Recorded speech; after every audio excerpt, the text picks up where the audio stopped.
Oh,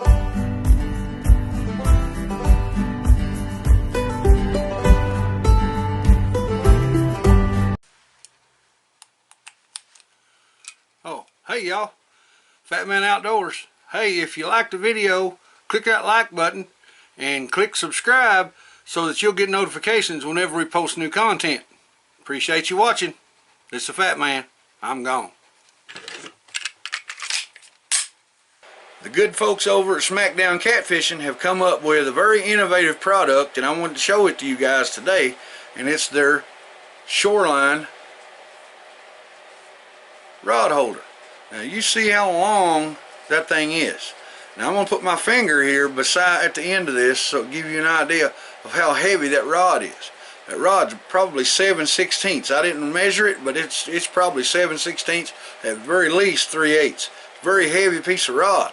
Then it's got a hook right here at the top so that when you put that rod holder down in the ground, then you push that hook down into the ground as well. It's going to keep your rod holder from spinning.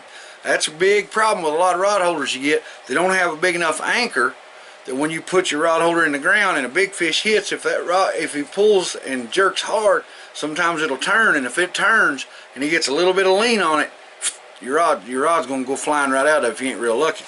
That's an excellent thing that they added to this, and they made it like super heavy. Now, it's very innovative what they've done here on how they've assembled the rod holder head. You see there's an eye here, then there's another eye out here, so that when you can put your rod in, you can have it at this angle, or you can put it in this one and it'll be straight up. So like I said, with these two different rod locations, the straight standing up one gives you real good ability to hook set quickly, because your rod's already in the up position and you can just up with it and out it comes, and you can set the rod on a fish pretty easy.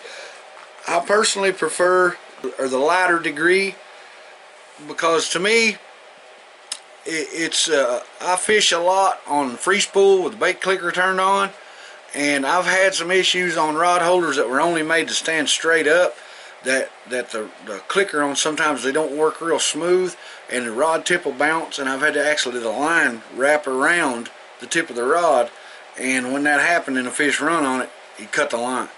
So I like the angled position for the rod much more than I do with the vertical position. But guys, I just want to show this to you all real quick.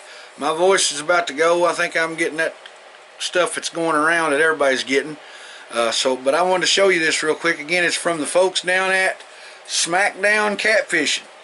There will be a link in the description below. They also make these big catfish rod holders that are made to mount in a boat. That's got a mount that you can put in there and mount them down in your boat. So if you troll or you boat fish for catfish, I'll be showing you one of those pretty soon. And but I wanted to show you this one here, because usually how I start my spring catfishing is bank fishing, because it seems like in the early spring you get a lot more wind and stuff, and hard to hold a boat in one position, where you can get in the bank and throw you a no slip sinker out there with a big old chunk of cut bait or whatever that you like to use, and you stay right there and get up in them shallows in 3 or 4 feet of water on days when the sun's shining, and them big catfish will go up in there into February, 1st of March, and you can really catch them. Guys, I hope I see y'all on the water this spring. Hey y'all, appreciate you watching this video. Hope to see you in the next one. This is Fat Man. I'm gone.